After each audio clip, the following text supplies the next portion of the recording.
या ठिकाणी स्वागत करतो. आदरणीय सर, अपर मुख्य सचिव दर्जाचे अधिकारी आहे, भारतीय प्रशासकीय सेवेचे अधिकारी आहे.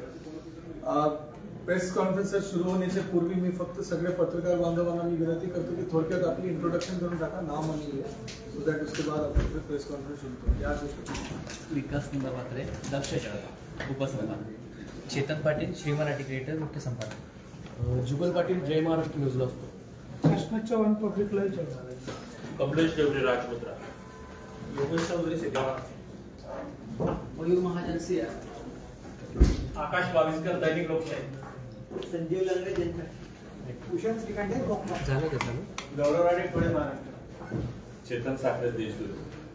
सकाळ देवदास माने. संदीप ओले, लाईव्ह. सोनम पाटील, दैनिक बातमीदार. निखिल वाणी, जळगाव अपडेट. मस्त आहे का खाली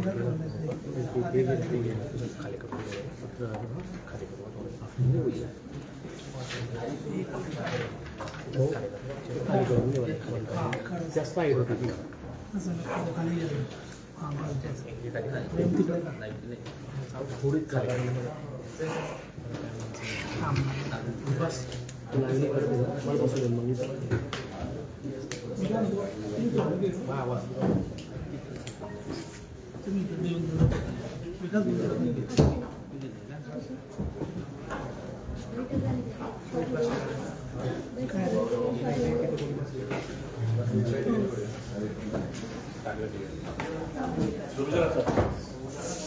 अच्छा, तो पत्रकार आता आले, आपलं सरस इंट्रोडक्शन करून टाका. बसून घ्या. प्रवीण चौधरी, महाराष्ट्र. मटा. वाल्मिक जोशी, झी 24 तास. प्रवीण सपकाळे, नजर. तो सर, मी आता परत औपचारिकता परत सुरू करतो. आज सन्माननीय महाराष्ट्र राज्याचे सन्माननीय मुख्य निवडणूक अधिकारी आदरणीय श्रीकांत देशपांडे सर आज जळगाव जिल्ह्याच्या दौऱ्यावर आहे. आदरणीय सर, मी आज सकाळी आपले जळगाव जिल्ह्याचे सगळे विधानसभा मतदारसंघ आणि दोन्ही लोकसभा मतदारसंघाचा सकाळी आढावा घेतला. परंतु त्यांच्या या जळगाव जिल्ह्यामध्ये येण्याचं प्रमुख कारण आहे की अमळनेरमध्ये जो मराठी साहित्य संमेलन आयोजन करण्यात आलेलं आहे त्या संदर्भामध्ये आदरणीय सर आज या ठिकाणी उपस्थित आहे. या मराठी साहित्य संमेलनमध्ये निवडणूक विभागा आणि निवडणूक आयोगाकडून काही कार्यक्रम पण आयोजन करण्यात आलेले आहे. त्या संबंधमध्ये आदरणीय सर आपल्या सर्वांना माहिती देतील. मी सन्माननीय श्रीकांत देशपांडे साहेबांच्या या ठिकाणी सर्वांचे या पत्रकार परिषदमध्ये स्वागत करतो आणि मी सन्माननीय सरांना विनंती करतो की आपण यापुढे बोलू. धन्यवाद. सगळ्यांचं स्वागत या प्रेस कॉन्फरन्समध्ये. जळगाव जिल्ह्याचा माझा पहिला दौरा आहे आणि निवडणूक कार्यालयामार्फत राज्यस्तरीय अनेक उपक्रम मुख्य निवडणूक अधिकारी कार्यालयाने घेतले आणि त्याच्यातले जो गेल्या 1.5 वर्षापासून सुरू आहे तो उपक्रम म्हणजे लोकशाही गप्पा. आपल्याला माहिती आहे की लोकशाही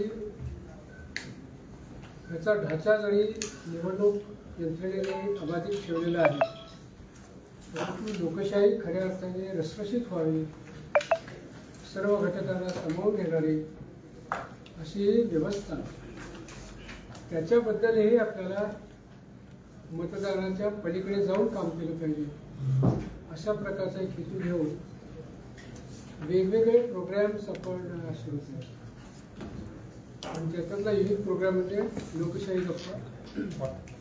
कारण लोकशाहीमध्ये काम करत असताना अनेक घटक लोकशाही बळकट करण्यासाठी प्रयत्न करत असतात. जसे मीडिया आहे, शिक्षक आहे, साहित्यिक आहे किंवा सर्वसामान्यपणे एक कुटुंबाचं नेतृत्व करणारे कुटुंबवत्सल पालक हे सुद्धा लोकशाही मूल्ये आणि लोकशाहीची मूलतत्व बळकट करण्यामध्ये, प्रसारित करण्यामध्ये काम करत असतात. त्याचाच एक भाग म्हणून अंमळनेर येथे जे साहित्य संमेलन होणार आहे त्या साहित्य संमेलनामध्ये मुख्य निवडणूक अधिकारी कार्यालयाच्या वतीनं एक परिसंवाद आपण घेत आहोत. खरं म्हणजे मराठी साहित्य संमेलनामध्ये पहिल्यांदाच हा भाग आम्ही घेत नाही. याची सुरुवात आम्ही नाशिक येथे जे साहित्य संमेलन झालं होतं तिथून केली आणि तिथे सुद्धा साहित्य आणि लोकशाही असा विषय आपण घेऊन त्याच्यामध्ये परिसंवाद केला होता आणि या परिसंवादाला खूप चांगला प्रतिसाद मिळाला होता. त्यानंतर आम्ही भाग घेतला तो उदगीरच्या साहित्य संमेलनामध्ये आणि उदगीरच्या साहित्य संमेलनामध्ये साहित्य भाषा आणि लोकशाही असा विषय घेऊन आपण परिसंवाद घेतला होता. वर्ध्याला जो साहित्य संमेलन झालं त्याच्यामध्ये आपण वंचिताचं साहित्य हा विषय आपण घेतला होता. त्याच्यामध्ये वंचितांसाठी काम करणारे वंचित घटकातले लोक आपण त्या परिसंवादामध्ये सदस्य म्हणून आपण निवडलेले. आता जे साहित्य संमेलन आहे अंमळनेरला तिथे सुद्धा एक वंचित घटकाच्या आधारितच आपण विषय घेतलेला आहे की तृतीयपंथीयांचे साहित्यातील चित्रण आणि त्यांचे स्थान हा आपण विषय घेतलेला आहे. आपल्याला वाटेल की ह्या वंचित समाजाच्या घटकाचं लोकशाहीला जेवढं महत्त्व आहे तसंच ते साहित्यालाही आहे. कारण साहित्यातून जी मतं जी प्रकट होतात त्याचंच प्रतिबिंब आपण समाजामध्ये पाहतो. आणि याच्यामध्ये आपण तृतीयपंथीयांच्यावर भारत निवडणूक आयोगाने आणि महाराष्ट्र मुख्य निवडणूक अधिकारी कार्यालयाने सुद्धा खूप मोठं काम केलेलं आहे. आणि तृतीयपंथीयांच्यावर आम्ही पुण्यामध्ये जेव्हा 2 दिवसाची परिषद घेतली होती त्यामध्ये महाराष्ट्रातले तसेच महाराष्ट्राबाहेरचे सुद्धा तृतीयपंथी समाजाचे अनेक लोक सहभागी झाले होते. तृतीयपंथी अनेक क्षेत्रामध्ये मोठं काम करत आहेत आज भारतात. त्यांचे त्याच ठिकाणी अनेक सत्र झाली आणि त्यांच्या मेन स्ट्रीममध्ये येण्यामध्ये ज्या आव्हानं आहेत किंवा त्यांचे इश्यूज आहेत त्याच्यावर सर्व सत्रामध्ये चांगल्या पद्धतीने चर्चा झाली होती आणि ते आम्ही पुस्तक रूपाने याच महिन्यामध्ये आम्ही प्रसिद्ध केलं आणि त्याचं नावसुद्धा आहे जसं आपण आपले प्रियांबल म्हणतोय आम्ही भारताचे लोक तर त्याचं नाव आम्हीही भारताचे लोक असं दिलेलं आहे. कारण खऱ्या अर्थाने ते सुद्धा भारताचे नागरिक आहेत लोक आहेत आणि जे लोकशाही मूल्य समता बंधुता ही जी दिलेली आहे ती सुद्धा त्यांच्यासाठी सुद्धा तितकीच समाजासाठी महत्त्वाची आहे. आणि म्हणून हा विषय घेऊन आज या साहित्य संमेलनामध्ये आम्ही सहभागी होत आहोत. लोकशाहीमध्ये वंचितांना खऱ्या अर्थाने लोकशाही कुठपर्यंत पोचलेली आहे कुठपर्यंत झिरपलेली आहे लोकशाही मूल्य खरोखर कितपर्यंत समाजामध्ये रुजलेली आहेत याचं प्रतिबिंब आपण साहित्यामध्ये पाहतो आणि त्याच्यावरच आधारित आपण हा कार्यक्रम घेतलेला आहे. आणि पारलिंगी समाज म्हणजे LGBTIQ हा जो स्पेक्ट्रम आहे त्या स्पेक्ट्रमला मराठीमध्ये त्यांनी पारलिंगी समाज असं संबोधलं होतं. त्या पारलिंगी समाजाचे एक उत्तम अभ्यासक आणि बिंदू क्वेअर राईट्स फाउंडेशनचे अध्यक्ष बिंदू माधव खिरे हे या पॅनलमध्ये आणि त्यांनी तृतीयपंथीयांसाठी विशेषतः क्वेअर या स्पेक्ट्रमसाठी खूप मोठं काम केलेलं आहे. तर ते या ठिकाणी आलेले आहेत त्या पॅनलमध्ये त्यांच्याबरोबर. त्याचबरोबर तृतीयपंथीय समुदायासाठी काम करणाऱ्या एक सामाजिक कार्यकर्त्या शमीबा पाटील ह्या स्वतः ट्रान्स वुमन आहे, तृतीयपंथीय स्पेक्ट्रममधल्याच आहेत त्या सुद्धा. आणि शमीबा पाटील मला वाटतं याच भागातले आहेत, त्यामुळे आपल्याला त्याचं नावही परिचित असेल. ते साहित्यिक म्हणून सुद्धा त्यांनी खूप काम केलेलं आहे, मराठीमध्ये PhD केलेली आहे, तर त्यासुद्धा याच्यामध्ये सहभागी होत आहेत. नंतर नंदुरबारच्या विजया वसावे ह्या सुद्धा ट्रान्स वुमन आहे. आपल्याला माहिती असेल की मध्यंतरी पोलीस भरतीमध्ये तृतीयपंथीयांना प्रोत्साहन मिळावं म्हणून ज्यांनी हायकोर्टमध्ये पिटिशन केली होती त्यापैकी विजया वसावे. त्यामुळे या समुदायाच्या उत्कर्षासाठी काय अडचणी आहेत, काय चॅलेंजेस आहेत, हे खरं म्हणजे त्यांच्याच तोंडातून आपल्याला ऐकायला मिळावं म्हणून त्यांना याच्यामध्ये घेतलेलं आहे पॅनलमध्ये. त्याच्यानंतर पुनीत गौडा आणि डॅनियल्ला मॅकडोन्सा हे सुद्धा सहभागी होत आहे. आणि त्याबरोबर मी स्वतः राज्याचा मुख्य निवडणूक अधिकारी या नात्याने केवळ नव्हे तर या समुदायासाठी जे काही थोडंफार काम केलं आणि त्याचे अनुभव त्या निमित्ताने या प्लॅटफॉर्मवर देता येत म्हणून मी त्याच्यामध्ये सहभागी होत आहे. ह्याचे जे संवादक आहेत ते डॉक्टर दीपक पवार म्हणून लाभलेले आहेत. ते राज्यशास्त्राचे मुंबई विद्यापीठाचे हेड ऑफ द डिपार्टमेंट आहेत. डॉक्टर दीपक पवार हे आमचे स्वीप कार्यक्रमाचे निमंत्रित सल्लागार पण आहे.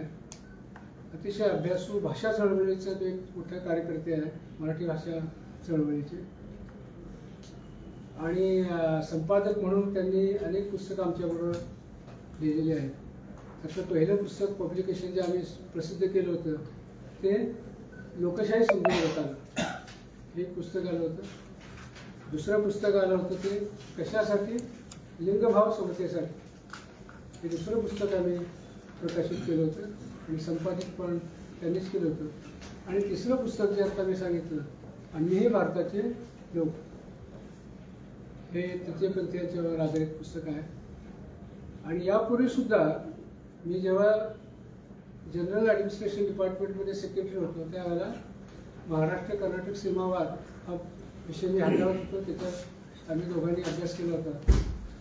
तर त्यावर आधारित आपण त्यावेळेला पुस्तक प्रकाशित केलं होतं, ते महाराष्ट्र कर्नाटक सीमावाद संघर्ष आणि संतुलन. आणि तर ते दीपक पवार आपल्याला संवादक म्हणून या कार्यक्रमामध्ये असतो. 2 फेब्रुवारीला संध्याकाळी 4:30 वाजता हा कार्यक्रम आहे. माझी जी माहिती आहे ती कविवर्य नाझो महानव सभागृह याच्यामध्ये हा कार्यक्रम आहे. तर या निमित्ताने आम्ही आपणाला नागरिकांना सगळ्यांना आम्ही आवाहन करतो की त्यांनी या कार्यक्रमाचा जरूर लाभ घ्यावा. यांच्या संवेदना, यांच्या साहित्यातल्या कलाकृती आणि त्याची दिशा आणि दशा दोन्ही आपल्याला राज्यात ऐकते. हा कार्यक्रम लाईव्ह प्रसिद्ध होत आहे आमच्या सगळ्या सोशल मीडियावरनं, यूट्यूब, फेसबुक याच्यावरनं प्रकाशित होईल.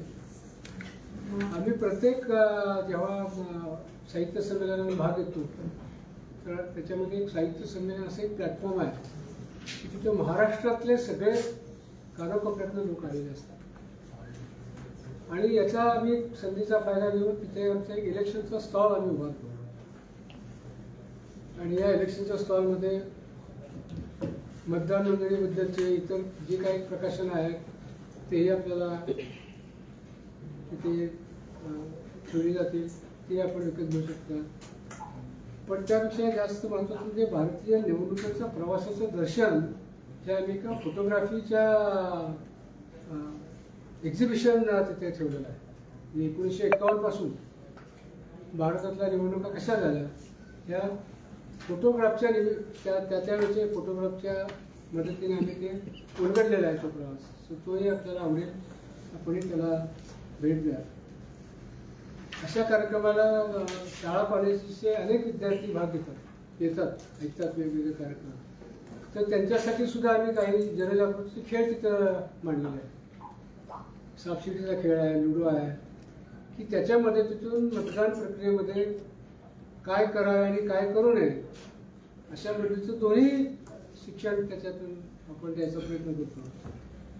त्यामुळे आपण ह्या सगळ्या खेळाचा एक मजा लुटावी, यावं पाहावं आणि निवडणुकीचं जे साहित्य आहे तर ते सुद्धा आपण तिथं दाखवणार आहोत.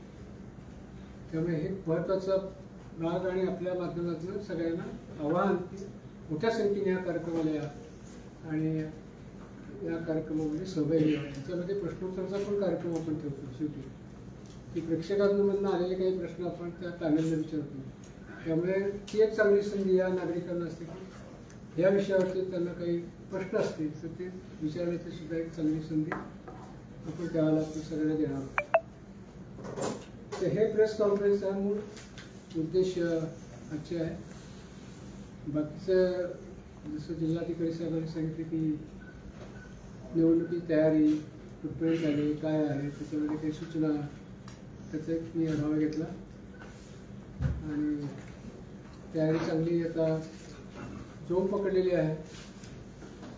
त्यामुळं निवडणुका जेव्हा केव्हा होतील एप्रिल किंवा त्या पिरियडमध्ये शेड्यूलप्रमाणे जर राहिल्या मागच्या वर्षीच्या तर मला वाटतं यंत्रणा सुसज्ज आहे. संबंध महाराष्ट्रामधले जिल्ह्यांचा बी आढावा आता सुरू केलेला आहे. तिथे नाशिकचा परवा आढावा झाला, त्याच्यानंतर धळे आणि जळगाव आज, आणि मग साहित्य संमेलन करून परत मुंबईला केल्यानंतर मग इतर जिल्ह्यांचे पण थोडे आढावा सुरू होते. काही प्रश्न असतील तर साहेब, ईव्हीएम संदर्भात काही आज चर्चा झाली का आपल्या भेटीत? ईव्हीएम मध्ये वा जे सोशल मीडियावर मेसेज व्हायरल होतात किंवा ईव्हीएम मध्ये फ्रॉड होऊ शकतं, ईव्हीएम हॅक केला जाऊ शकतं, आणि ते कितपत शक्य आहे? मला वाटतं ईव्हीएमच्या विरोधामध्ये एक नॅरेटिव्ह बिल्ट होत आहे दॅट वी आर सीइंग, आणि त्याची आम्हाला जाणीव आहे. आणि हे मला आपल्याला सांगणं फार महत्त्वाचं वाटतं की ईव्हीएम ही एक tested, time tested, indigenous technology त्यांनी डेव्हलप केलेले हे मशीन आहे. अनेक गोष्टीची माहिती आपल्याला सुद्धा असणं गरजेचं आहे. त्यातल्या काही टेक्निकल गोष्टीसुद्धा तुम्हाला सांगायला हरकत नाही की तुम्ही जो मुद्दा उपस्थित केला की हॅक होतं किंवा हॅक करता येतं, तर अशाच गोष्टी आपण हॅक करतो ज्याच्याशी आपण कम्युनिकेट करतो. कम्युनिकेशन तुम्ही एस्टॅब्लिश करू शकता. काही लोक विचारतात की चंद्रावर आमचं ते आपलं पोचलं होतं ना मध्ये चंद्रयान, तर ते तिथे सुद्धा आपण ते मुवमेंट केली इथे बसून, मग ते जर होऊ शकते तर मग बाकीचं का होत नाही, असेही प्रश्न तुमच्या सोशल मीडियामध्ये पाहिलेले आहेत. पण त्यांना हा प्रश्न महत्त्वाचा आहे की ज्या वेळेला ती रात्र संपली, 14 दिवसांनी दिवस तिथे सुरू झाला, त्यावेळेला तुम्ही ते कंट्रोल मुवमेंट करू शकला का? नाही. आणि याला एकच कारण आहे की आपण त्याच्याशी असलेला आपला जो कम्युनिकेशन आहे ते एस्टॅब्लिश करू शकतो. आणि ईव्हीएम ही स्टँडर्ड मशीन आहे, त्यामुळं या स्टँडर्ड मशीनला वायरलेसली, रेडिओ वेव्हजने कुठल्याही प्रकारे त्याला कनेक्ट करता येत नाही, कम्युनिकेट करता येत नाही.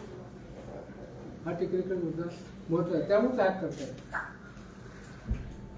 दुसरा मुद्दा तुम्हाला हे माहिती असणं आवश्यक आहे की त्यातली जी चिप आहे ती that is one time programmable. त्याचा प्रोग्राम एकदाच करता येतो, ती दुसऱ्यांदा प्रोग्राम करता येत नाही. त्यामुळे त्याच्या प्रोग्राममध्ये जर काही बदल करायचे असतील तर ते सुद्धा तुम्हाला करू शकत नाही, करता येत नाही. तिसरी त्याच्यामध्ये एक गोष्ट अशी आहे की या यंत्रामध्ये अनऑथोराइज ॲक्सेस डिटेक्शन मॉड्यूल याची एक सोय केलेली आहे. त्यामुळे या यंत्राला कोणी अनऑथराइज ॲक्सेस करायचा प्रयत्न केला त्या क्षणी ही मशीन डिसेबल होऊन जाते, नाकाम होऊन जाते. हे कोणालाही त्याला काहीच करता येत नाही. आणि चौथी गोष्ट ही लक्षात ठेवली पाहिजे आपण की ईव्हीएम मशीन, व्हीव्हीपॅट मशीन जे जोडलेले आहेत ते व्हीव्हीपॅट मशीन, सीयू आणि ईव्हीएम मशीन हेच एकमेकांना कम्युनिकेट करतात. त्याच्या आधी तुम्ही दुसरं कुठलंही बाजारातलं आणलं तर त्याला ते कम्युनिकेट करणार नाही. आणि हे कम्युनिकेशन जे होतं ते कम्युनिकेशन त्याचं जे कोड आहे तर ते कोड डायनॅमिक आहे. म्हणजे प्रत्येक सेकंदाला ते बदलत असतं. म्हणजे असं कोड तुम्हाला क्रॅक करणं मुश्किल आहे. या झाल्या टेक्निकल बाबी. आता प्रशासकीय बाबी सुद्धा तुम्हाला माहिती आवश्यक आहे की महाराष्ट्रामधलं येणारं मशीन हे कुठल्या पद्धतीने येतं, रॅन्डम पद्धतीने येतं. म्हणजे कुठलंही मशीन, हे मशीन महाराष्ट्राला, हे मशीन बिहारला असं होत नाही. त्या रॅन्डमायझेशनमध्ये कुठलं मशीन आहे महाराष्ट्राला ते महाराष्ट्राला येणार. राज्याला जे अलर्ट झालेलं मशीन आहे ते जिल्ह्याला रॅन्डम पद्धतीने जाणार. जिल्ह्याचं असेंब्ली सेगमेंटला पण रॅन्डमायझेशन पद्धतीने जाणार. आणि हे सगळं रॅन्डमायझेशन आहे. मध्ये जे आपण स्टोअर करतो ईव्हीएम मशीन त्याचा स्ट्रिक्ट प्रोटोकॉल डेव्हलप झालेला आहे. 24 तास त्याला हाताने पहारा असतो. त्याला डबल लॉक सिस्टम असते. त्याच्या चाव्या असतात ते दोघांच्याकडे असतात. 2 चाव्याशिवाय ते लॉक उघडत नाही. ह्या 2 चाव्या ट्रेजरीमध्ये डिपॉझिटेड असतात. जेव्हा तुम्हाला ते खोलायचं तेव्हा ते काढायला लागतं. त्याचं रेकॉर्ड तिथे असतं. आणि ज्या ज्या वेळेला आपण हे बोर्डावर ठेवतो त्यावेळेला सर्व पॉलिटिकल लोकांना आपण बोलतो. त्याच्याशिवाय आपण करतो. त्यांच्या प्रेझेन्समध्ये करतो. सीसीटीव्ही कॅमेऱ्याच्या मध्ये सगळे यंत्रणा असतात. त्यावेळी अशा यंत्राचा फिजिकली ताबा मिळवणं हे किती अवघड आहे तुम्हाला सांगतो. आणि याच्यापेक्षा महत्वाची गोष्ट म्हणजे आपण त्या मशीनवर अनेक वेळा मॉकपोल करतो. हे पॉलिटिकल पार्टीच्या समोर करतो. त्यांना मतदान करायला लावतो. काही मशीनवर 50, काही मशीनवर 1000, काही मशीनवर 1200 अशी ते आपण मॉकपोल करतो. आणि त्याचा इलेक्ट्रॉनिक काउंट आणि व्हीव्हीपॅट स्लिपचा काउंट मॅच होतो की नाही पाहतो. आणि मॅच झाल्याशिवाय ते मशीन आपण कुठल्याही वापरत आणत नाही. असे आपण हजारो, महाराष्ट्राचा विचार केला तर लाखो असे मॉकपोल झालेले आहेत. आणि याच्यामध्ये हे मॅच झालेलं नाही असं एकही उदाहरण नाही. त्यानंतर जेव्हा आपण हे करतो निवडणुकी पोलिंगच्या दिवशी सुरू होण्यापूर्वी आपण सुद्धा मॉकपोल करतो. जे पोलिंग एजंट्स आहेत ते मतदान करतात. त्याचा इलेक्ट्रॉनिक काउंट आणि व्हीव्हीपॅट स्लिपचा काउंट हा तपासतो. आणि तो बरोबर असेल तरच पुढचं पोलिंग सुरू होतं. त्यामुळे हे बरोबर जुळलं नाही म्हणून कुठल्याही पोलिंग स्टेशनला पोलिंग झालं नाही असं इतिहासामध्ये माहिती नाही. एवढं करून जेव्हा काउंटिंग तुमचं असतं त्या काउंटिंगच्या वेळेला सुद्धा आपण 5% जे आहेत 5% जे आहेत ते आपण रॅन्डमली सिलेक्ट करतो आणि त्याचं ऍक्च्युली काउंटिंग करतो. इलेक्ट्रॉनिक काउंट आणि व्हीव्हीपॅट काउंट त्याच्यामध्ये काही करतो. जर तुम्हाला मतदान करताना असं लक्षात आलं एखादा मतदार की माझं मी ह्या बटनावर दाबलं आणि त्या बटनावर गेले तर तो तक्रार करू शकतो. अशी तक्रार प्राप्त झाल्यानंतर त्याची शहानिशा होते इथंच. आणि पुन्हा सगळ्यांच्या समोर त्याला पुन्हा मतदान करायला लावलं आणि सर्वांसमक्ष त्यांनी दाबलेलं बटन आणि पडलेलं मत हे जर बरोबर असेल तर हा खोटा बोलतो म्हणून त्याच्यावर गुन्हा दाखल केला जातो. एवढे सेटबॅक्स. आपल्याला माहिती आहे की काही वर्षांपूर्वी इलेक्शन कमिशनने ओपन चॅलेंज ठेवला होता की कोणीही यावं आणि कुठलंही मशीन यावं हॅक करून दाखवा. एकदा नव्हे 2दा चॅलेंज दिलेले होते. कोणीही ते हॅक करू शकलं. कोणीही पार्टिसिपेट पण झालं नाही. याविरुद्ध सुप्रीम कोर्टामध्ये याचे केसेस दाखल झाले. सुप्रीम कोर्टात सुद्धा टेक्निकल प्रेझेंटेशन झाली, सगळ्या बाबी त्यांच्या समोर आल्या आणि सुप्रीम कोर्टाने सुद्धा निर्वाळा दिला की याच्यामध्ये काही हे करण्याचा इश्यू येत नाही. म्हणजे एवढ्या चाचणीला सामोरं गेलेलं इंडिजिनस टेक्नॉलॉजीने बनवलेले EVM खरं म्हणजे आपल्या लोकशाहीमध्ये इलेक्शन यंत्रणेचं एक मोठं एक अभिमानाची गोष्ट. त्यामुळे आपण कुठल्याही मनामध्ये निशंक असावे की एवढ्या चाचणी पुढे नियम मशीनवर जात असेल तर मला वाटतं robust technology, robust methodology, administrative safeguard पण रोबस्ट आहेत. त्यामुळे त्याच्याबद्दल निर्धास्त सर, इसमें माझी सगळ्या पत्रकारांना विनंती आहे की आपल्या सरांनी आता 4 तांत्रिक, 4 प्रशासकीय आणि 2 तपासणी असं 10 पॉईंट दिलेले आहे. याची प्रसार करावा. बिकॉज गैरसमज पसरणारे दिवसभर लिहित असतात आणि खरी गोष्टी पसरण्यासाठी आपण अर्धवट माहिती देतो की असं करता येत नाही. क्यू करता येत नाही. सरांनी 10 पॉईंट दिलेले आहे. माझी विनंती आहे की 10चे 10 पॉईंट द्यावा आणि कुठले कन्फ्युजन असेल तर आपले जिल्हा माहिती अधिकारी आपल्याला परत वो 10 पॉईंट लिहून पण देतील. त्याचा जरासा प्रसार करावा. गैरसमज राहू नये. आपले किमान आपले जिल्हा आणि पूर्ण राज्यात देशामध्ये गैरसमज राहू नये. त्याच्यासाठी आपण सगळ्या लोकांना एकत्रितपणे प्रयत्न करायला हवा. EVM बनवणाऱ्या कंपनी संचालकपदी 4 भाजप नेत्यांची निवड झालेली आहे. तिच्यावरती केंद्रीय सचिव शर्मा यांनी निवडणूक आयोगावरती पत्र दाखल केलं, तर काय सांगा? हे मी पत्र काय मी पाहिलेलं नाही तर मी कमेंट करणार नाही. जे मला टेक्निकल गोष्टी माहिती आहेत ते मी आपल्याला सांगितलं. सर, आपण सांगितलं की वेगवेगळे वगैरे काही घेऊ शकत नाही, पण मी जळगावचा देखील सांगतो की मागच्या लोकसभेच्या वेळेस म्हणून हॅकॅथॉन जेव्हा झालं तेव्हा तुम्ही पार्टिसिपेट व्हायला पाहिजे. प्रश्न करायचे. हा बोला. तर जसं तुम्ही सांगितलं की ते मशीन आहे ते हॅक होऊ शकत नाही वगैरे, पण आपल्या इथं जळगाव आणि रावेर या दोन्ही मतदारसंघांमध्ये झालेलं मतदान आणि काउंट केलेलं मतदान याच्यात तफावत. या संदर्भात मी व्यक्तिगत बातमी प्रकाशित केली होती. रावेर मतदारसंघामध्ये -3 आणि जळगाव लोकसभा मतदारसंघामध्ये +64. आता अशा ज्या केसेस असतात त्याच्यामध्ये इलेक्शन पिटिशन्स पण दाखल होतात. इलेक्शन पिटिशन मध्ये सगळ्या बाजू मांडल्या जातात आणि त्याच्यामध्ये आपण हायकोर्ट निर्णय देतात. असा काही निर्णय झालेला आहे का तुमच्या केसमध्ये? मग प्रश्न असा हवेत बोलायला काय इश्यू नाही. जी निवडणूक म्हणजे आकडेवारी जी आपल्याकडून आली होती ना त्या आकडेवारीची आकडेमोड त्याच्यामध्ये तांत्रिक गोष्टीमुळे कुठलाही फरक होत नाही. आमच्या लोकांच्या जे पोलिंग ऑफिसर्स असतात ते कधी कधी मिस्टेक करतात. त्यातल्या स्लिपा काढत नाहीत, मॉक ड्रिलच्या क्लिअर करत नाहीत. ह्या तांत्रिक गोष्टी आहेत. पण यंत्र सदोष आहे म्हणून हे होत नाही. मानवी चुकामुळे कदाचित होऊ शकते पण यंत्र चुकीच्यामुळे होत नाही. That is the point I want. पुढे सर, आपण जे जागृती करतो मतदान प्रत्येकाने केलं पाहिजे, पण ती टक्केवारी 60% आपल्याला जळगाव जिल्ह्याची सर. म्हणजे पूर्ण राज्याची खरं म्हणजे हा खरं हे मोठा चॅलेंज आहे. याच्यामध्ये 2 गोष्टी मला सांगायच्या आहेत. निवडणुकीमध्ये मतदाराचं प्रमाण ह्या भागामध्ये फारच कमी आहे.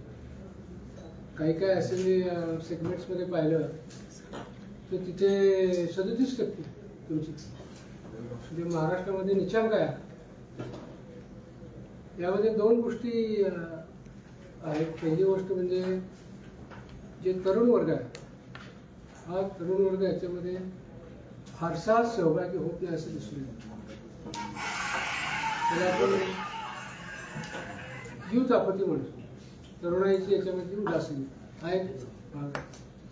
आणि दुसरा भाग आहे की शहरी भागातले जे लोक आहेत ते शहरी भागातले लोक सुद्धा याच्यामध्ये बऱ्याच वेळेला उदासीन दिसतात. त्यामुळे अर्बन आपत्ती आणि युथ आपत्ती हे मोठे चॅलेंजेस आहेत. आम्ही जे मतदार जागृतीचे जे कार्यक्रम करतो ते आम्ही बहुसंख्य कार्यक्रम आम्ही शाळा कॉलेजेसमध्ये करतो आणि शाळा कॉलेजच्या मुलांना घेऊन करतो बरेच. त्याचा हेतूच असा आहे की हे जे 18-19 वयाची जी मुलं आहेत आणि मुली आहेत हे प्रत्येक शाळेमध्ये कॉलेजेसमध्ये शिक्षण घेत असतात. तर त्यांच्यापर्यंत ही जनजागृती आहे, हा त्यामागचा हेतू आहे. दुसरी याच्यामध्ये अशी प्रयत्न झालेला आहे की ministry of education government of India यांनी आता असं एक पत्र सगळ्या भारतातल्या विद्यापीठांना आणि कॉलेजांना लिहिलेलं आहे की त्यांनी इलेक्ट्रॉल लिटरसी म्हणजे निवडणूक साक्षरतेबद्दलचे अभ्यासक्रम कॉलेजमध्ये सुरू करावे, त्याचा कॉन्टेंट सिलेबस डिझाईन करावा, ते मुलांना शिकवण्याच्या ज्या मीडियम्स आहेत त्याच्या ऑनलाईन मीडियम असेल किंवा फिजिकल असेल त्यांना ट्रेनिंग देऊन त्याला द्यावं की ज्याच्यामुळे मुलांच्या मनामध्ये लोकशाहीबद्दल आणि निवडणूक यंत्रणेबद्दल निवडणूक प्रक्रियेबद्दल एक आस्था निर्माण होईल. त्यामुळे मला असे आहे की इथून पुढे असे क्रेडिट कोर्सेस तुम्हाला मिळतील. आपल्याला माहिती आहे, आता तुम्ही शिकला असाल 10वी पर्यंत आपल्याला नागरिक शास्त्र होतं. 10वी नंतर कॉलेजच्या सगळ्या कुठल्याही स्टेजला नागरिक शास्त्राचा संपर्क सगळा तुटलेला आहे. त्यामुळे त्यांच्यामध्ये उदासीनता असण्यास सुद्धा कारण आहे. त्यामुळे निवडणुका, डेमोक्रेसी, लोकशाहीबद्दलचे आस्था निर्माण व्हावे अशा पद्धतीचे क्रेडिट कोर्सेस शाळा कॉलेजेसमध्ये विद्यापीठामध्ये नजीक काळामध्ये सुरू होतील अशी अपेक्षा आहे. त्याच्यामुळे हा प्रश्न थोडासा आहे. आणि तिसरा जो उपक्रम आहे तो निवडणूक साक्षरता मंच प्रत्येक शाळा कॉलेजेसमध्ये असावा असं त्या आदेशामध्ये सुद्धा म्हटलेलं आहे. म्हणजे विद्यार्थ्यांच्यासाठी तो एक फोरम असेल की त्या फोरमवर लोकशाहीबद्दल, निवडणुकीबद्दल चर्चासत्र होतील, कार्यक्रम होतील आणि त्या माध्यमातून मुलांच्यामध्ये जागृती येईल. म्हणजे अशा पद्धतीच्या जागृतीचे कार्यक्रम आपण सुरू केले. ज्या ठिकाणी अर्बन एरिया आहे, शहरी भाग, तिथे लोक रांगेत उभं राहायला नको म्हणतात. म्हणून आम्ही ज्या हायराईज बिल्डिंग आहेत महाराष्ट्रामध्ये किंवा गृहनिर्माण सोसायटीचं संकुल आहे, अशा प्रिमायसेसमध्ये आता आम्ही पोलिंग स्टेशन आणलेले आहेत. असे जवळजवळ 150 पोलिंग स्टेशन पुणे, ठाणे, मुंबई की जिथं अशा पद्धतीची हायराईज बिल्डिंग्स आहेत आणि क्लस्टर ऑफ सोसायटीज आहेत, तर तिथे आपण ती सगळे आणलेली आहेत. म्हणजे एवढी तरी आपण आशा धरूया की त्या बिल्डिंगच्या वरनं माणूस खाली येईल आणि तिथे मतदान करेल. मला वाटतं याच्यामध्ये जनजागृतीसाठी सुद्धा जिल्हाधिकाऱ्यांनी ज्या तुमच्या असोसिएशन्स असतात, हाऊसिंग सोसायटीच्या फेडरेशन्स असतात, त्याचे जे पदाधिकारी आहेत, त्याचे जे प्रेसिडेंट्स आहेत, त्यांना सुद्धा याच्यामध्ये इन्व्हॉल्व करावं आणि त्यांच्या माध्यमातून त्यांच्या सोसायटीमध्ये सुद्धा लोक मोठ्या प्रमाणात मतदान करतील अशा पद्धतीने सहकार्य घेण्याबद्दल आम्ही सूचना दिलेल्या आहेत. त्याच पद्धतीने महिला जे आहेत त्यांची जी महिला मंडळ आहेत, सेल्फ हेल्प ग्रुप्स आहेत, त्यांच्या माध्यमातून सुद्धा महिलांनी मोठ्या प्रमाणात आता सहभागी निवडणुकीमध्ये त्यांना मतदान करावं अशा पद्धतीचे प्रयत्न. त्यामुळे आमचे सगळे असे प्रयत्न चालू आहेत आणि अपेक्षा अशी आहे की याच्यातून काहीतरी पोलिंग पर्सेंटेज वाढेल, बदलेल अशा पद्धतीची आशा आणि विश्वास आहे. काही ठिकाणी महिलांचं प्रमाण कमी असतं मतदानाच्या वेळेस, कारण त्यांची असे समस्या असतात. जेव्हा मॅरिड झालेले असतात त्यांच्या आईवडिलांचं नाव नसतं आणि त्यावेळेस जर इकडे ट्रान्सफर करतात ना त्यावेळेस ते होत नाही. तर मग भरपूर ठिकाणी आपले शासकीय अधिकारी त्या गोष्टीला लक्ष देतात. याच्यामध्ये आपण सुद्धा या SSR मोहिमेमध्ये हा एक मोहीम घेतली होती की ज्या महिला लग्न होऊन आलेल्या आहेत तर त्यांचं आपण मायग्रेशन ऑफ देम, म्हणजे तिकडे नाव असेल तर ते इथं आपण घेऊ शकतो. जसं की 8 नंबरचा फॉर्म आपण भरतो, त्यांच्या ज्या अडचणी आहेत की बाहेरचं नाव वेगळं आणि हे नाव वेगळं, तर त्याच्यामध्ये त्यांच्याकडे काही पुरावे असतील. उदाहरणार्थ त्यांनी गॅझेट नोटिफिकेशन केलं असेल तो पुरावा होऊ शकतो. त्यांचं पॅन कार्डवर त्यांच्या वडिलांचं नाव असतं, त्याचा आधार घेऊन आपण करतो. असे जे जे पुरावे उपलब्ध आहेत त्याचा वापर करून आपण करण्याचा प्रयत्न करत असतो. पण आमचा हा अनुभव आहे की नवीन लग्न होऊन स्त्री आल्यानंतर घरच्या लोकांची सुद्धा हे प्राधान्य नसतं की तिचं नाव मतदार यादीमध्ये लावावं. मला वाटतं ही मानसिकता आपल्या सगळ्यांच्या मध्ये ही वाढली पाहिजे. आजही आपण पाहतो की एकच इथे महिला आहे, बरोबर की नाही? म्हणजे मला वाटतं ही सेन्सिटिव्हिटी वाढवण्याची गरज आहे, त्याने त्याच्यामध्ये परिणाम होईल. परंतु महिलांनी जर त्यांचं नाव नोंदवलं असेल तर घरच्यांनी सुद्धा पाहिलं पाहिजे की सगळे मतदानाला येतील, महिला मतदान करतील, त्यांच्या स्वेच्छेने करतील, अशा पद्धतीचं एक वातावरण पाहायला पाहिजे. साहेब, आयोगावर काय आरोप होत आले किंवा हे आयोग जे आहे ते सरकारच्या हातचं बाहुलं आहे, ते या आरोपात कितपत आहेत? आता निवडणूक प्रक्रिया एवढी रोबस्ट आहे आणि निवडणूक यंत्रणेमध्ये काम करणारे म्हणजे ARO पासून जिल्हाधिकारी, त्याच्यावरचे सगळे अधिकारी, ही सगळी यंत्रणा याच्यामध्ये आहे. हे एकट्या दुकट्याचं काम नाही आहे. त्यामुळे मला वाटतं आपले अधिकारी, कर्मचारी, निवडणूक यंत्रणेमध्ये काम करणारे सगळे निपक्षपातीने काम करतात. असा कुठलाही मला अनुभव नाही की महाराष्ट्रातल्या कुठल्या ह्याच्यामध्ये पक्षपातीपणा झाला आणि म्हणून असं झालं. मला वाटतं निवडणुकीचं यश आहे ते निवडणूक यश एकट्या दुकट्याचं नाही, त्याच्यामध्ये काम करणारे हजारो लोक आहेत आणि ते निपक्षपणे काम करत असतात. गडचिरोलीसारख्या भागामध्ये नक्षलच्या हल्ला होऊन सुद्धा त्या मतपेट्या सुरक्षितपणे जखमी अवस्थेत त्यांनी आणणं म्हणजे त्यांच्या कमिटमेंटवर आपण कसलाही प्रश्नचिन्ह उभारता कामा नये. मला वाटतं या जगामध्ये 60 देशांच्या ते यावर्षी निवडणूक आहे, 60, आणि सगळ्यांचं लक्ष भारतावर. सगळ्यात बलाढ्य मोठी लोकशाही आणि इतकी विविधता आहे, इतके विविध प्रांत आहेत, डिफिकल्टीज आहेत. काही काही ठिकाणी 3 दिवस अगोदर आपल्याला पोलिंग पार्टी चालत जायला. अशा परिस्थितीमध्ये चांगल्या पद्धतीने आपण हे निवडणुका घेतो याचं एक जगाला अप्रूप आहे. तुम्ही बाहेरच्या देशामधले जर निवडणुकीचे मतदानाचं प्रमाण बघितलं तर त्याच्यापेक्षा कितीतरी पटीने जास्त भारतातल्या ह्याचं मतदान आहे, जे मला वाटते खूप पॉझिटिव्ह होतं. EVM विना जर निवडणुका झाल्या तर आपल्याकडे काय तयारी असेल? जे हायपोथेटिक क्वेश्चन आहे, असं झालं तर तसं झालं तर त्याला काय असं प्रेस कॉन्फरन्समध्ये उत्तर देणं योग्य वाटत नाही. सर, पण हे जे आपण म्हणतो की अलीकडेच एक जे आरोप होतात आयोगावर की आयोग सत्ताधाऱ्यांच्या हातचं बाहुलं आहे किंवा EVM वर, याच्यामुळेही मतदाराचा टक्का कमी होतोय. कारण मानसिकता लोकांची कसं असंच असेल म्हणून EVMच्या बद्दल जनजागृती व्हावी म्हणून गेल्या 1.5 महिन्यापासून संबंध महाराष्ट्रामध्ये EVM डेमॉन्स्ट्रेशन आमचे चालू आहे.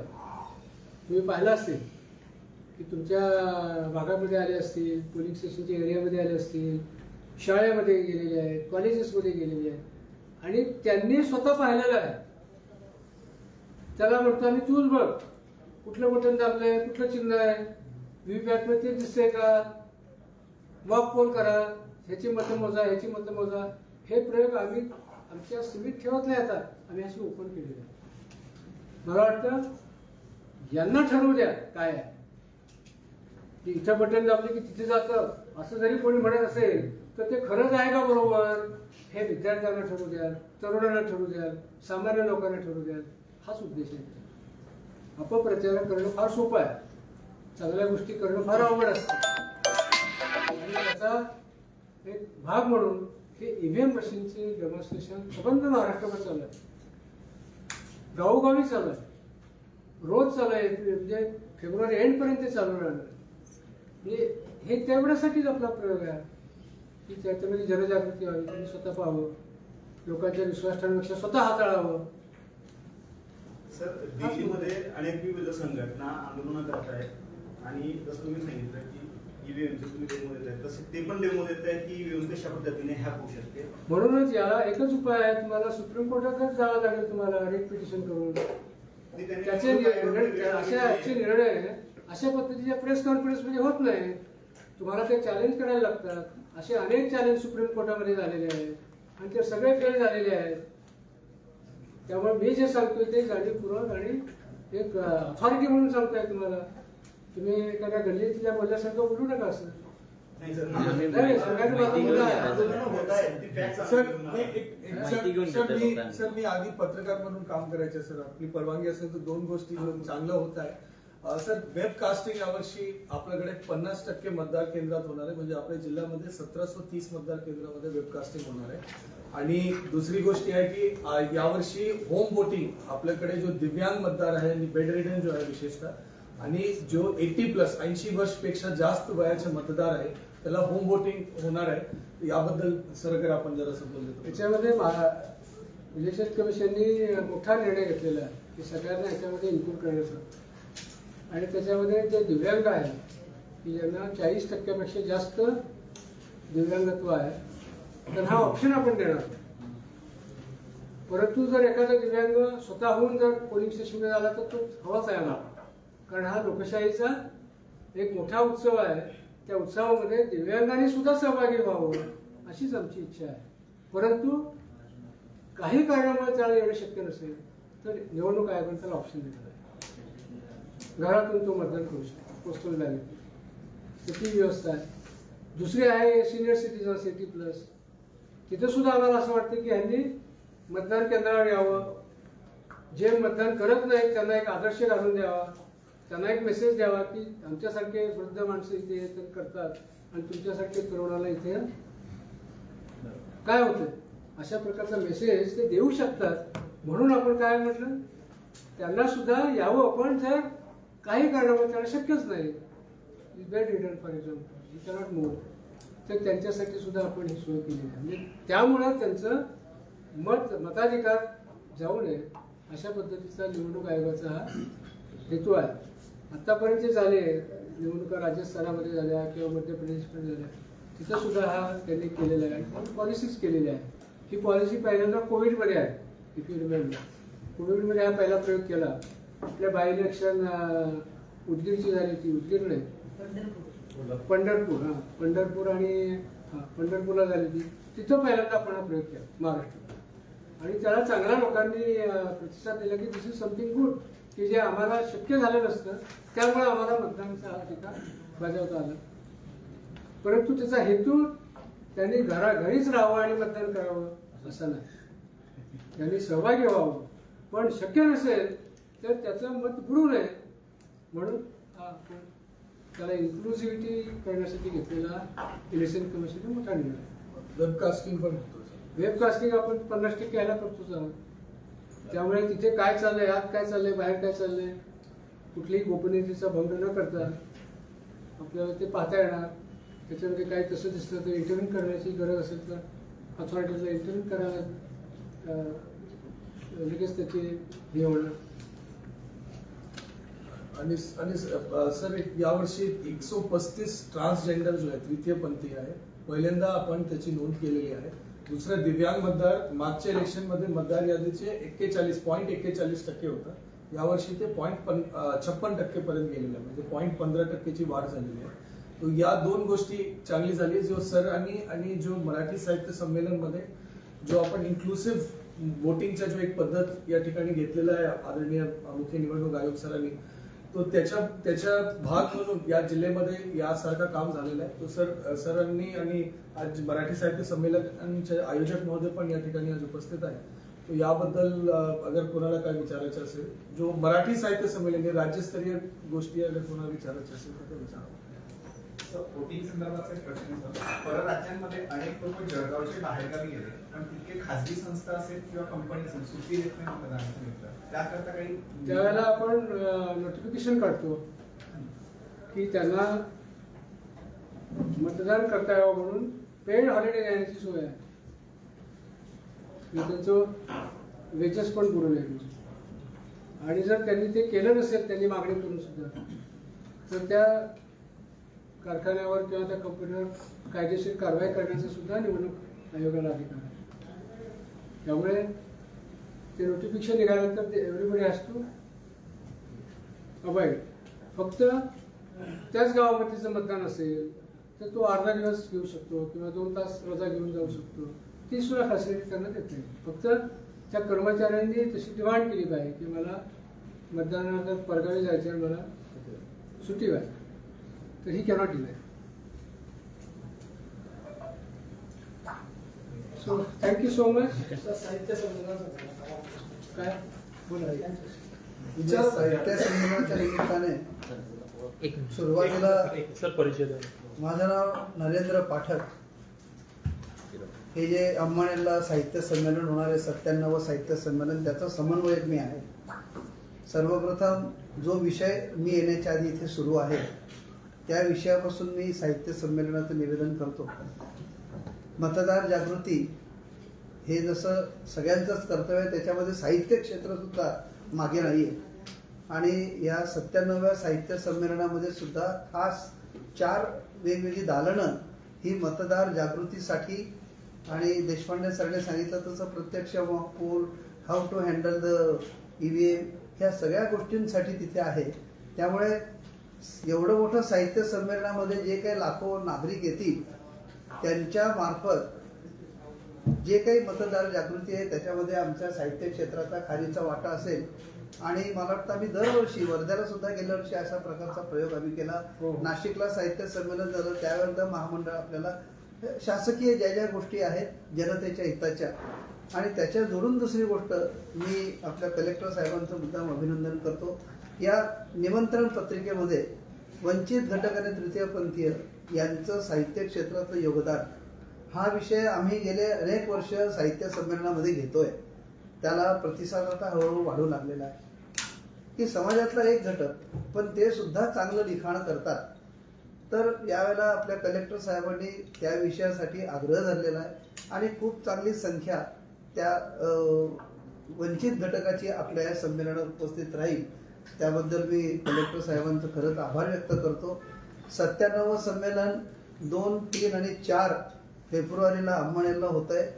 मला वाटतं यापूर्वी आपण सगळ्या पत्रकारांनी जळगाव जिल्ह्यात आणि अन्य ठिकाणी बातम्या दिलेल्या आहेत.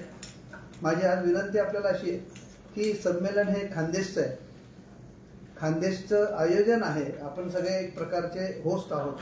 त्यामुळे ह्या संमेलनाची चांगली माहिती अधिकाधिक लोकांपर्यंत पोहोचावी. जे काही साहित्याचे वेगवेगळे विषय या साहित्य संमेलनामध्ये आहेत ते जनतेपर्यंत महाराष्ट्रात जावे हा आपला प्रयत्न आहे. संमेलनाचे वेध ऑलरेडी लागलेत. अंमळनेरमध्ये संमेलनपूर्व संमेलन, छोटे छोटे कार्यक्रम पण सुरू झालेले आहेत.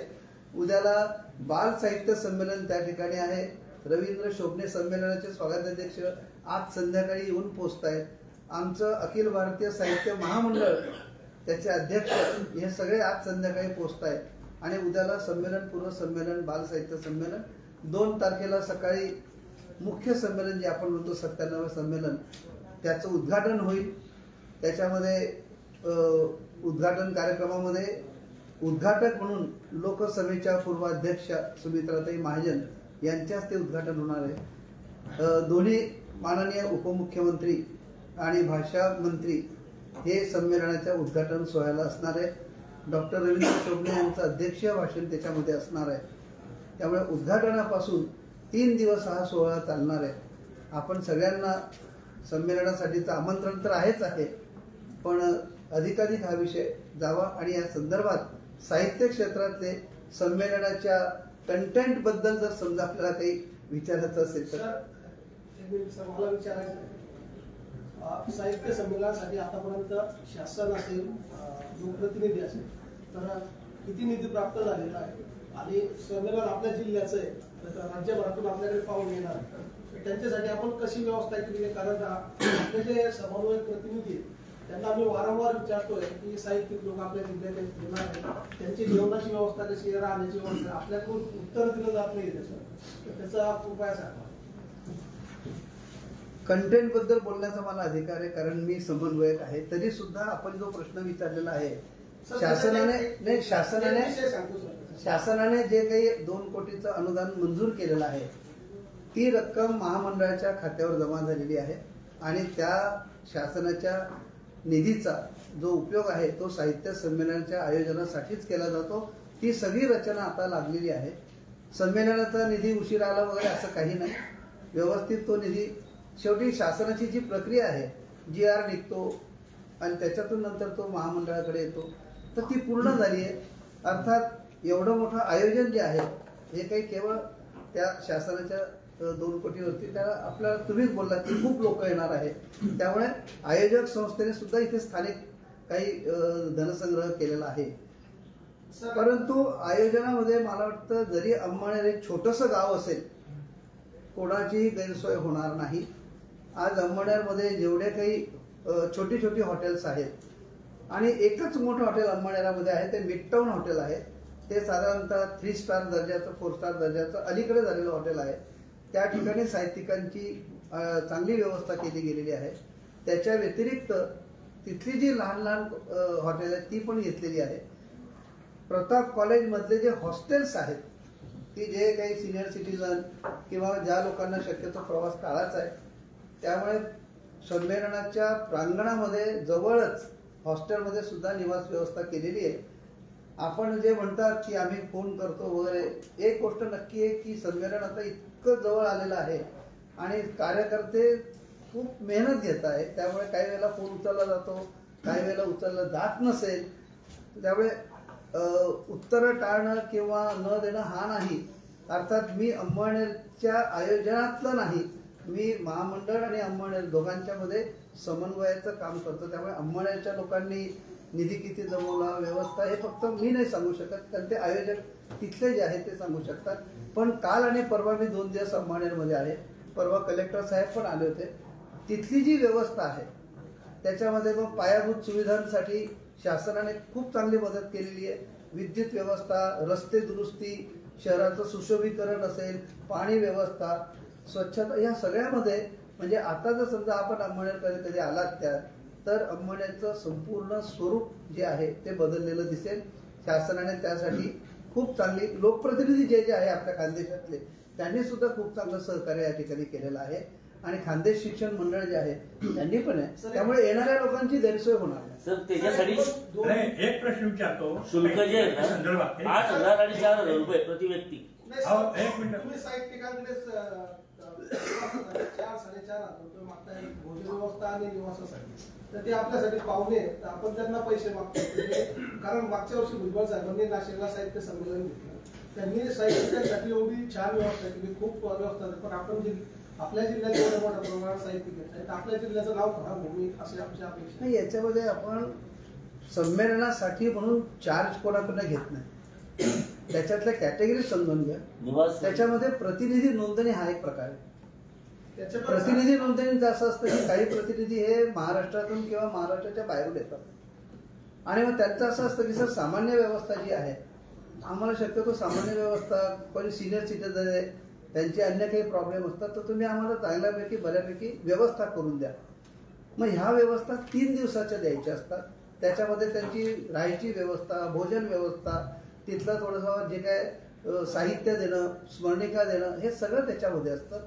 त्यामुळे सामान्य आणि हे जे शुल्क असतं हे आयोजक संस्थांनी, हे महामंडळाच्या मार्गदर्शन समितीमध्ये असतं. हे गेल्याला वर्धा संमेलन झालं तिथे सुद्धा तेच होतं. हे काय अंमळनेर म्हणून नाहीये, जिथे जिथे संमेलनं यापूर्वी झालेली आहे. पूर्वी हे शुल्क 2,500 वगैरे होतं, नंतरच्या काळात ते वाढलेलं आहे. हे 4,000 हे सामान्य दरवर्षी साधारणतः प्रतिनिधीचं शुल्क आहे आणि प्रतिनिधी नोंदणी ही सक्तीची नाही आहे. म्हणजे काही लोक असं होतं की आम्हाला संमेलनाला यायचं, येऊ शकतात, फक्त त्यांची निवास व्यवस्था आपल्याकडेच असते. आणि त्याच्यातही पुढे असं आहे की काही लोक असं वाटतं की सामान्य व्यवस्था आहे ना, आम्हाला याच्यापेक्षा जरा चांगली व्यवस्था हवी, आम्हाला सेल्फ कंटेन अटॅचच पाहिजे. काहींच्या सिनियर सिटीजनचे प्रॉब्लेम असतात. मग आता स्वाभाविकपणे जर व्यवस्था वाढली तर थोडासा हॉटेलचा खर्च वाढेल. याच्यामध्ये जो काही ते खर्च करतात म्हणजे शुल्क जे आहे ते सगळं शुल्क त्यांच्यावर वापरलं जातं. त्यामुळे कोणालाही संमेलनासाठी म्हणून 4,000 रुपये भरा असं कोणालाही नाही. संमेलन सगळ्यांसाठी निःशुल्क असतं. बाहेरगावून येणाऱ्या लोकांसाठी ही नोंदणी, आणि ती सक्तीची नाही. कवी संमेलनाबद्दल मी विचारतोय प्रश्न की अनेकदा कथाकथनकार किंवा इतर जे काही वक्ते आहेत ते मोजक्या लोकांना जे नामवंत आहेत बरं का, परंतु त्यांना सातत्याने त्यांना मोठेपणा दिला जातो, बोलवलं जातं. आणि कवी संमेलनामध्ये जळगाव जिल्हा हा कवींचा जिल्हा आहे आणि साने गुरुजींचं सगळं कार्य सगळ्यांच्या मुखगत आहे. अशी अपेक्षा आहे की ज्यांचे पुस्तकं प्रकाशित झाले, मोठे मोठे नामक, कोणाचे 2 असतील, कोणाचे 10 असतील, तर त्यांनाच बोलवलं जातं. बाकी ज्यांचे पुस्तकं नाही आहेत पण जे कवी आहेत जाईल ठीक आहे, तर त्यांच्याबद्दल काय, त्यांच्या सहभागाचं काय? याच्यामध्ये असं असतं की दरवर्षी कवी संमेलनामध्ये जी नावं येतात याची रचना आहे की महामंडळ ही एक रचना आहे.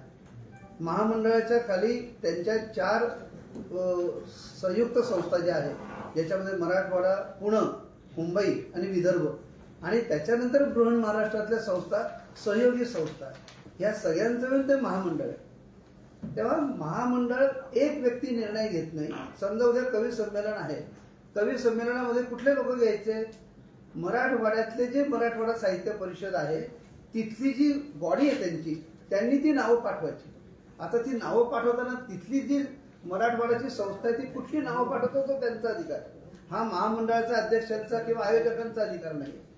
किंवा उदाहरणार्थ विदर्भ साहित्य संघ आम्हाला वेटेज देताना समजा एका कवी संमेलनामध्ये 30 कवी आहेत.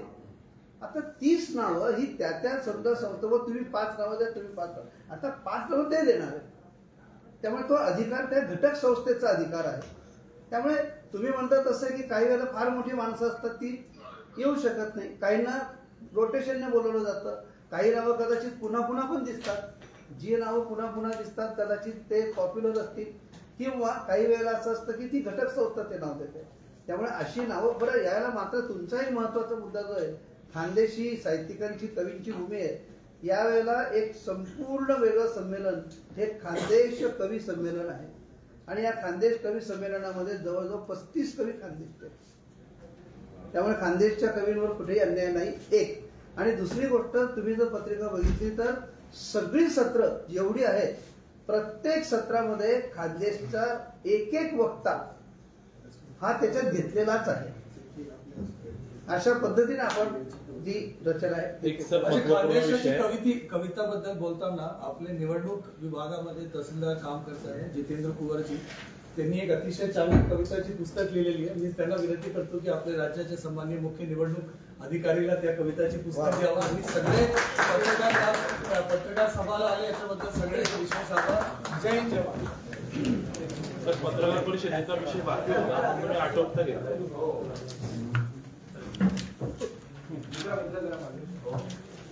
ज्यांना 1-to-1 करायचं ते पुढे येऊ शकतो.